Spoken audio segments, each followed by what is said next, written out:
Salut, salam, labas, vous allez bien? Lyouma, aujourd'hui, on est arrivé au numéro 28 du Ramadan et c'est la dernière lettre dans l'alphabet arabe. Ça y est, on a terminé toutes les lettres arabes. Je vous dis vraiment bravo, bravo et bravo d'avoir terminé toutes les lettres. Même moi, je crois pas et je suis très contente de moi-même parce que je peux tenir et je peux mettre un vidéo par jour et je voulais le faire depuis longtemps et enfin, je l'ai fait pour vous, pour toute personne veut apprendre l'arabe, pour mes enfants. On a maintenant une base pour apprendre et revenir à chaque fois qu'on oublie, à chaque fois qu'on veut reprendre, on va y aller relire les vidéos et prendre les notes. Et aujourd'hui, on est arrivé où? À la lettre Ya. Et la lettre Ya correspond à la lettre Y en français. Alors, comment ça va se prononcer? Ya, ça se prononce comme Y de le mot ou le prénom de Yanis. Yanis. Ou de le mot, par exemple, yoga. Yoga. On entend bien le ya. Ou par exemple, de le mot yaourt. Yaourt. En anglais, on peut aussi la trouver dans le mot qu'on dit you, toi, you. On peut le trouver dans d'autres mots encore avec ya, comme on dit de le mot par exemple yes. Oui, yes, on entend bien ya, yes. Il y a encore un autre mot yellow qui est jaune en anglais, yellow. Vous arrivez maintenant à la comprendre? Alors, c'est comme Y en français, mais quand le Y est prononcé, parce que des fois, en français, le Y, on le prononce comme I, comme Yves. Mais c'est pas celle-là qu'on veut. On veut, pour que vous arriviez à comprendre, c'est Y qu'on les prononce comme Ya ou comme You en anglais. Alors, c'est parti pour voir comment on écrit la lettre Ya. Alors, pour l'écriture de la lettre Ya, on va commencer de l'alphabet. Sinon, de les mots, c'est beaucoup plus facile que de l'alphabet. Mais de l'alphabet, c'est aussi facile. Je vais écrire et vous allez observer et vous allez me dire ça ressemble à quoi. Alors, Ya de l'alphabet, on va faire comme ça. Comme ça. Comme ça. On vient ici, on va mettre 2 points. Alors, c'est une sorte de vague. Si les vagues, ils sont comme ça.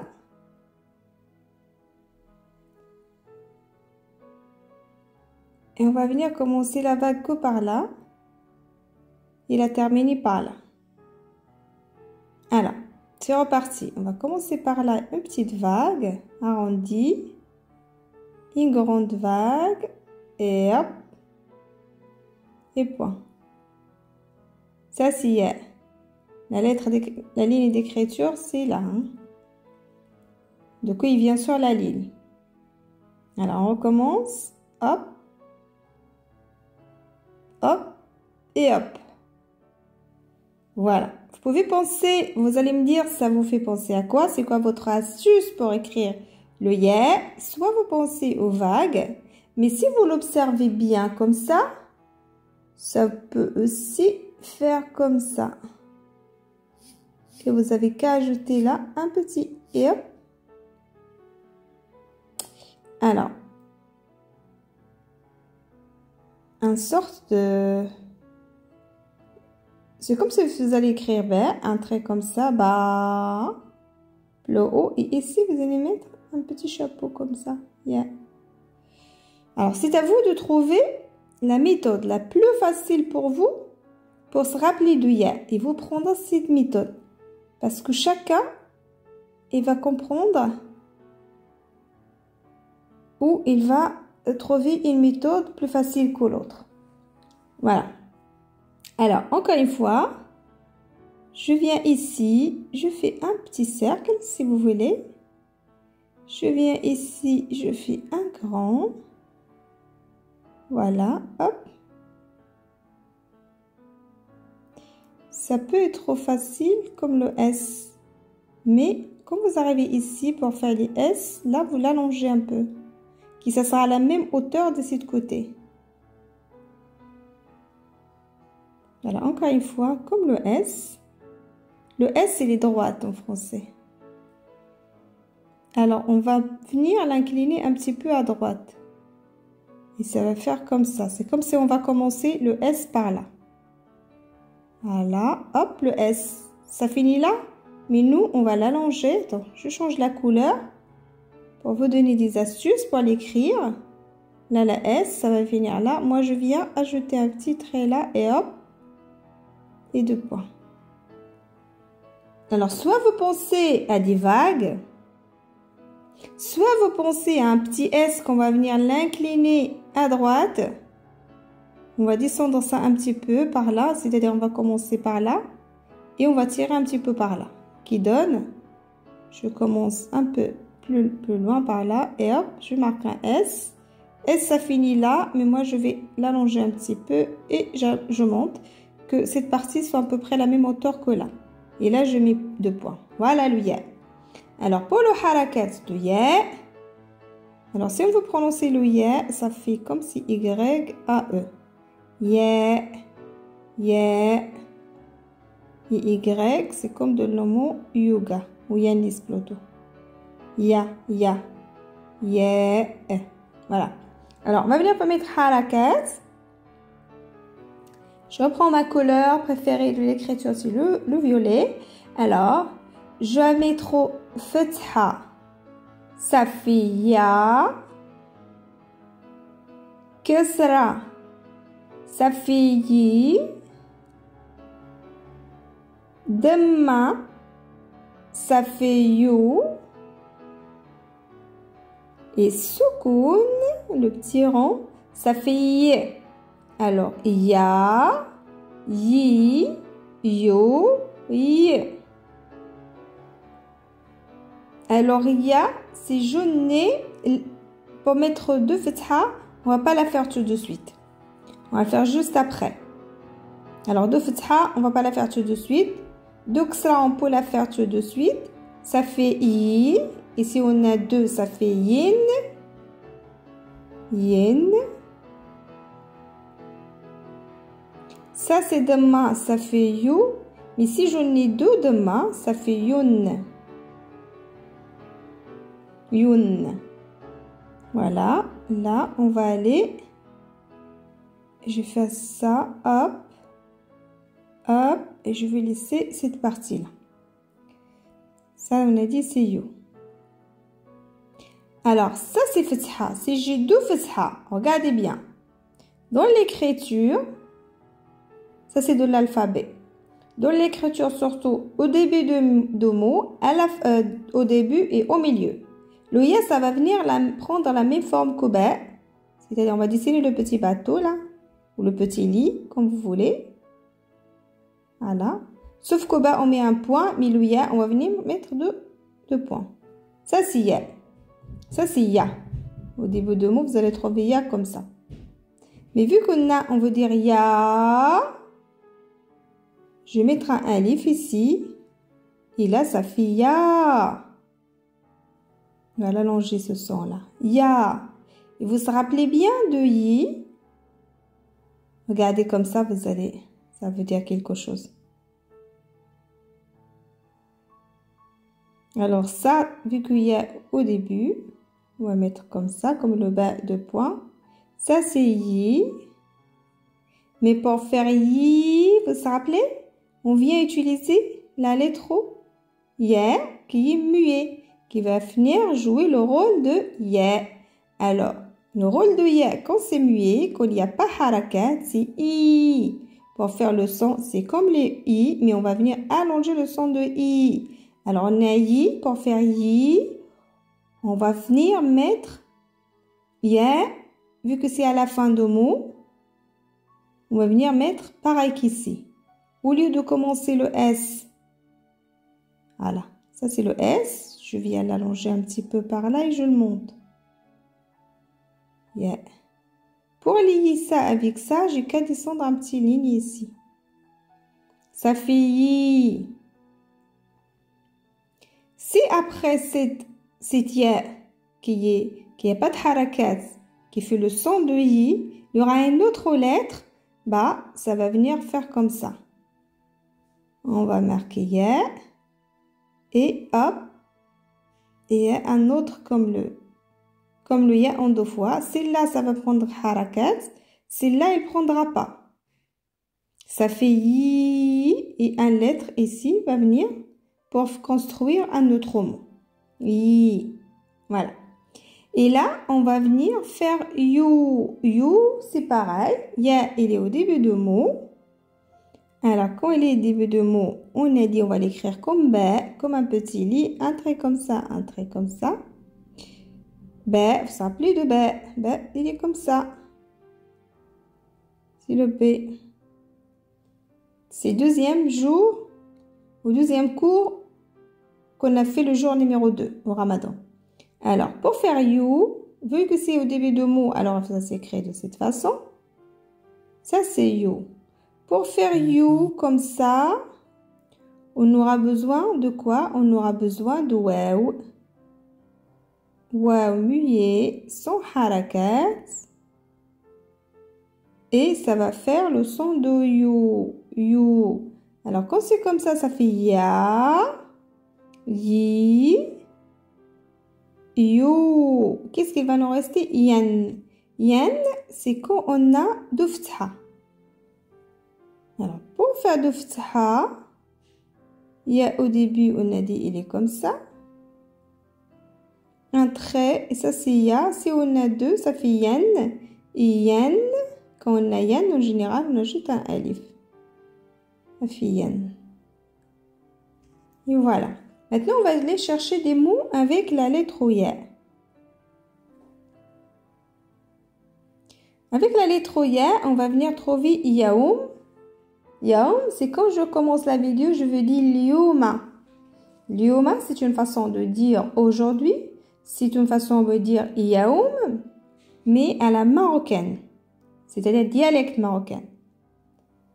En arabe littéraire, on dit yaoum au lieu de lyouma. Alors, lyouma, c'est la dialecte marocaine.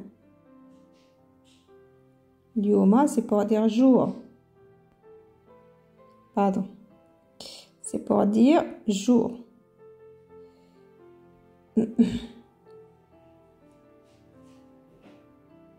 Jour. Mais ça, c'est le dialecte marocain. Il y a quand même le ya ici.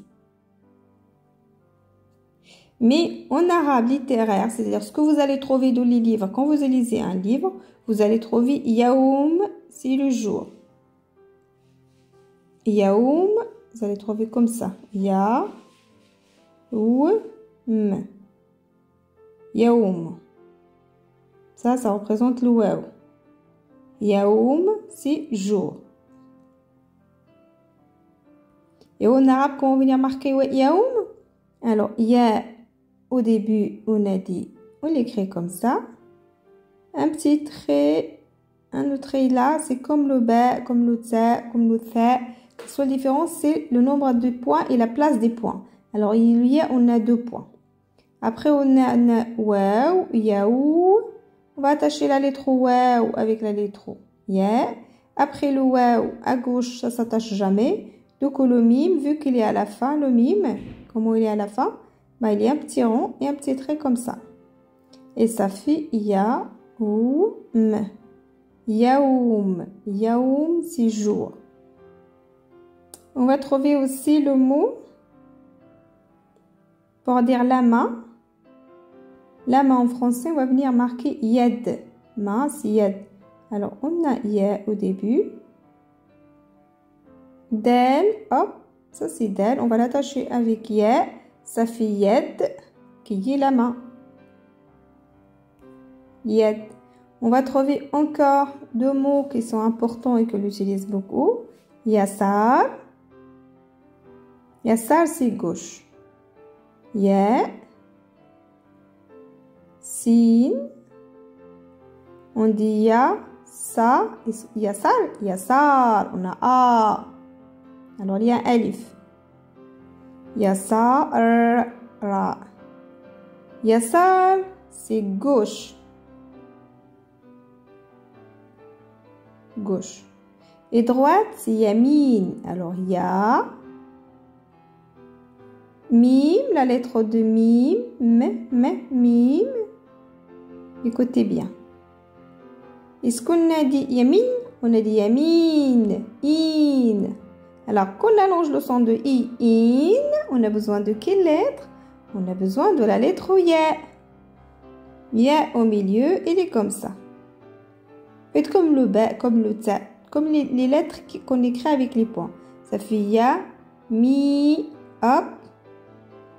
Il n'y a pas de harakat sur de ya parce qu'il fait le voyelle de i. Et là, on va ajouter noun. Ça fait yamin.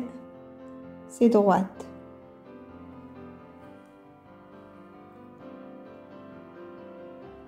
Alors, vous vous rappelez de yasar. C'est un mot qu'on va venir l'utiliser beaucoup. Et yamin. Yasar, yamin. On va chercher un autre mot, par exemple, avec le ya au milieu. On va trouver bayit. Bayit, alors, le ba. Au début du mot, il est comme ça. Ba. I, le ya au milieu, il est comme ça. Voilà, on va venir s'attacher avec la lettre qui est devant. Ya, bay, et on entend ba. I, alors c'est un secours. Bay, itza à la fin du mot, il est comme ça. Hop, on va l'attacher ici. Et ça fait bayit. Bayit, c'est maison.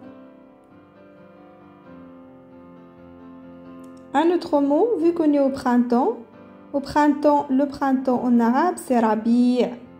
Alors, sur le mot rabi', on ne va pas entendre le son de ya parce qu'il est muet. Ra, ba. Après le ra, il n'attache pas à droite. Alors, ça vient comme s'il est au milieu. Ça fait rabi'. Est-ce qu'on dit rabi'? On dit rabi'. Il y a le son de i. Le voyelle de i qui est allongé i. Et pour ça, on a besoin de ya. Sauf que ya ici, il est muet. On ne va pas l'entendre. Rabi. Et a au milieu, ça s'appelle de a. C'est le petit triangle. Et hop, tiré par là. Rabi. Printemps. Non, mais là, je sais pas ce que je marque, mais c'est pas comme ça, pardon. Alors. Printemps. Voilà. Alors, rabi. Alors là, je vais faire un autre mot avec le ya qui est aussi muet. Mais je sais que vous n'avez pas l'entendre le ya quand ça joue le rôle de voyelle. Mais je vais quand même vous le donner parce qu'il est connu. Ce mot-là, on l'utilise beaucoup. Alors, Medina. Par exemple, vous allez au Maroc, vous dites, je vais à Medina. La Medina. Medina, c'est la ville. Alors, Medina. Mim. Ma. Del. Un trait. Medi. Est-ce qu'on dit Medina? En Medina. C'est Medina. Il y a le son d'I qui est allongé ici. Medina. Alors, on a besoin de ya pour faire ce voyelle comme ça. Medina. Et ça, c'est le noun. Medina. Et sur Medina, il y a toujours un tsa qu'on l'entend pas parce qu'on ne dit pas Medina, on dit seulement Medina. Ce tsa, il est muet. Dans les livres, vous pouvez trouver des harakats sur tsa. Alors, si vous trouvez des harakats sur tsa, c'est que vous devez la prononcer et ça fait Medinatun. Ma, di, na, tun. Medinatun. Quand avec harakat. Sans harakat sur le ta, ça vous fait ma, di, Medina. Comme ça. Alors, on va chercher un autre. Les mots qui finissent avec ya, il n'y en a pas beaucoup. Avec ya qu'on l'entend. Sinon, le ya muet ou les verbes conjugués, oui, on peut le trouver. Mais sinon, on peut trouver par exemple jadi. Jadi, c'est le bouc. C'est le mari de la chèvre. C'est ça, hein, le bouc. Ou l'ami. Hein. Alors, jadi. ja, d, i. Et regardez, on va utiliser les mêmes lettres. Mais quand les harakat, c'est pas pareil, ça va donner un autre mot. Jim, del, ya. Alors, on va mettre les harakat. Ça fait ja, jadi. Est-ce qu'on dit jadi ou jadi? Il y a une double consonne ici. Alors, double consonne et shadda. Jaddi, jaddi, c'est mon grand-père.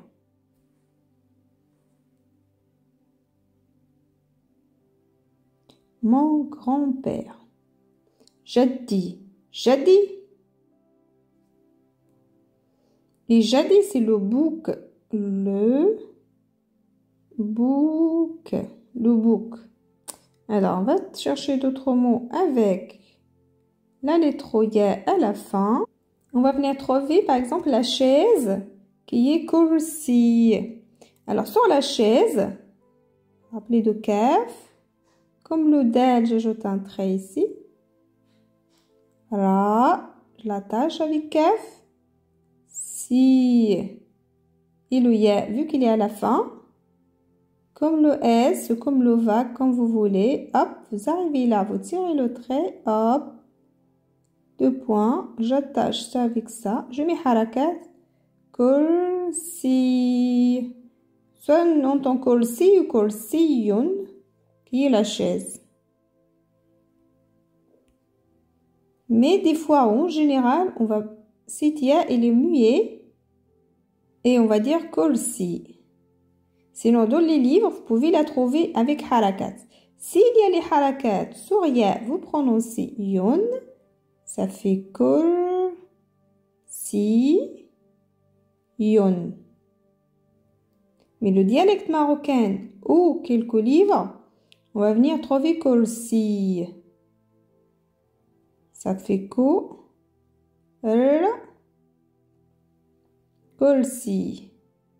Et là, on ne prononce pas le ya et ça fait kol, si. 2 S pour faire kol, si. Voilà, on va trouver aussi le mot sabi. Sabi, c'est un jeune enfant. Sabi. Sabi, c'est pas bébé, c'est pas petit de nage. On dit à peu près sabi, 5 ans, 6 ans, c'est ça, jusqu'à l'adolescence, avant l'adolescence. On appelle ça sabi. Alors, sabi, on entend bien Sad, appelé Tsad, comme petite montagne, il a comme ça. La ba au milieu, hop. Et il y a à la fin, on va venir la mettre comme le S, comme le vague. Quand on arrive à la fin de S, je tire un trait comme ça. Et là, je mets un autre trait, yeah. Je viens attacher ici, un point, et ça fait ça, bi. C'est pareil comme le kursi, soit vous dites sabiyun si vous avez dhamma ici, ou si vous n'avez pas ça, ça va rester sabi. Sabi. Sabi, ça fait ça. Bi, pardon, je vais y aller plus vite, mais non. Sabi. Sabi. Ça fait, on peut le traduire par jeune garçon. Ou jeune enfant plutôt, jeune enfant. Voilà, ça, paye. Vous savez, voir maintenant, vous pouvez, c'est vraiment, vous avez, je sais que je sais que vous révisez, et quand vous apprenez la première fois, ça reste, on va pas les mémoriser. Mais si par exemple là, une fois vous avez fini toutes les lettres, et vous les revoir, ça va plus être pareil. Votre cerveau va enregistrer encore mieux et ça va être plus naturel. Et plus au début, c'était facile pour vous quand vous, selon les explications, les lettres, vous le voyez plus facilement. C'est-à-dire, vous dites, ah, si c'est comme ça, on peut l'écrire. Ah, de cette façon, c'est facile. Mais quand vous les revoir, là, après que vous l'avez déjà vu, vous les revoir, vous allez les trouver encore, ça devient naturel pour vous. Pour ça, je vous conseille de les relire encore une fois. Et là, vous allez, une fois que vous relisez toutes les lettres, les 28 lettres, vous allez aller tout doucement, vous allez arriver à lire l'arabe. Bah oui, maintenant vous connaissez lire l'arabe parce que le sad, on l'a fait. Alors, lire harakat, tout ça. Bi, alors ça c'est le ba au milieu. Il y a l'uksra. D'accord, ça fait ça, bi. Il a le ya, on vient de le faire aujourd'hui avec soukoun, ça fait yi. Là, j'ai carolié maintenant les lettres. Ça va me faire ça, bi, i. Ça fait ça, bi. Voilà, bravo. Et voilà. Alors maintenant, on va venir faire un résumé des différentes façons d'écrire la lettre ya. Alors, pour écrire la lettre ya, on a dit dans l'alphabet, ya. Soit vous pensez que c'est une vague. La première partie, c'est plus grand que la deuxième. Hop. Ya. Comme ça. Dans l'alphabet, c'est comme ça. Soit vous pensez que c'est une S qui est inclinée un petit peu. On va le commencer un petit peu à droite. On va commencer par là. On incline un petit peu et ça va faire S. Quand vous l'inclinez, S, ça finit là normalement. Mais vous avez l'allongé ce trait comme ça, horizontalement. Et là, un petit trait, ya. Voilà. Quand le ya, il est au début de mot, alors je viens mettre un trait là, un trait droit. Hop, 2 points. Et la lettre qui vient après, il va venir s'attacher ici. Quand le ya est au milieu de mot, bah, ça va être comme ça. C'est comme un trait, une grande ligne avec un petit trait au milieu. Et là, les 2 points, faut pas les oublier. La lettre première va venir ici et la deuxième va venir là. Et là, ya est au milieu. Et ya à la fin, ça va venir prendre cette forme, comme la forme de S. Et je vais allonger cette partie et un petit trait. Et là, hop, hop, yes. Cette partie-là, je la descends parce que la ligne d'écriture, c'est là. Alors, je vais la descendre pour qu'elle rejoigne la ligne d'écriture. Voilà. Et là, je fais une petite ligne pour l'attacher avec la lettre qui vient avant. Et voilà pour les différentes façons d'écrire le ya. Alors, vous pensez quoi de la lettre ya pour l'écriture? Ça va. Il n'est pas si difficile. Et la prononciation aussi. Alors, ya, c'est une lettre que tous les Français peuvent bien la prononcer. Et je suis certaine qu'un petit peu d'effort, un petit peu de concentration, vous allez y arriver à écrire la lettre ya. Et vous inquiétez pas, même si c'est fini maintenant les lettres arabes, et je vous dis bravo encore une fois, je le répète, bravo à tous, on a pu faire le défi, on a pu apprendre tous les alphabets, toutes les lettres arabes. Et je vais essayer de préparer un quiz où je vais utiliser tous les lettres arabes. Comme ça va vous faire un petit exercice d'entraînement et de rappel. Alors, je vais vous dire à bientôt et je vous souhaite une super bonne journée. Et pour ceux qui font le ramadan, peut-être il ne reste qu'une journée de jeûne et après c'est l'Aïd. Alors, je vais vous dire tous bonne fête. Al-Fitr ou Eid Mubarak Saïd. Eid, c'est la fête. Mubarak Saïd. Mubarak, ça vient de mot bénédiction, c'est-à-dire béni. Et Saïd, c'est happy, c'est heureux. Et voilà pour aujourd'hui. Alors, je vais vous dire Bismillah alaikum, harkum mabrouk, bonne journée. Bye bye.